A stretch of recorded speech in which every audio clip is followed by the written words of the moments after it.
ఒక కాలే పడింది. దానికోసం అక్కడ విష్ణు పాదంలో పిండ ప్రదానంతో ముక్తి అవుతుంది అని చెప్తారు. గయావర్జనం,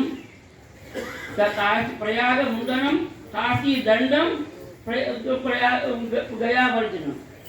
గయాలో కాశీలో పిండ ప్రదానం ఉంది, అన్నీ ఉంది.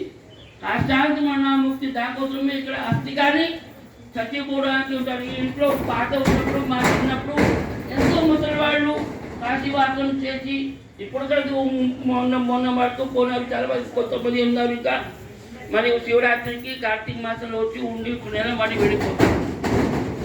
ఇక్కడ వాళ్ళ కాశీవాసం చాలామంది తెలుగు వాళ్ళు మన కాశీలో చాలామంది 9 నెల 9 సంవత్సరం ఇక్కడ ఉంటున్నారు.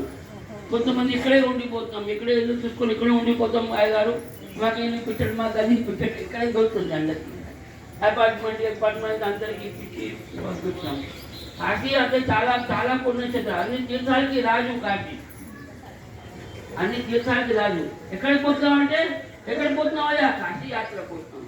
గయా యాత్ర చెప్పము, అయోధ్య యాత్ర చెప్పము, కాశీ యాత్ర చెప్తాం. కాశీ అంటే అప్పుడు నడిచి వచ్చే కాలం మా దగ్గర బుక్ ఉంది. అంటే అప్పుడు నడిచి వచ్చేప్పుడు ఈ వాళ్ళ పిల్లలు అంతా వేసి మంచిగా అరే ఎందుకు వస్తున్నాం, అది కనబడదు, నడిచి వెళ్తున్నారు. కాశీ ఇంత దూరం ఉంది. ఇప్పుడు కూడా సైకిల్ మీద నడిచి వస్తున్నారు. జవాన్ పిల్లలు పిల్లలు నడిచి వచ్చారు. ఎక్కడి నుంచి వచ్చావయ్యా? మా ఊరి నుంచి ఇక్కడ రాజమండ్రి నుంచి నడిచి వస్తున్నాము. మేము ఇంత రోజు పడింది మాకు.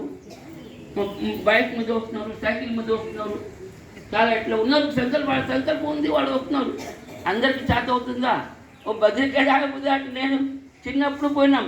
మరి ఎప్పుడు పోయాం? అమ్మ 14 కూడా నడవాలి, లేకపోతే గుర్రం మీద ఎక్కాలి. పోతాం, ఎట్లా మనం అనుకుంటూ పోతాం, కానీ తప్పకుండా పోవాల్సిందే.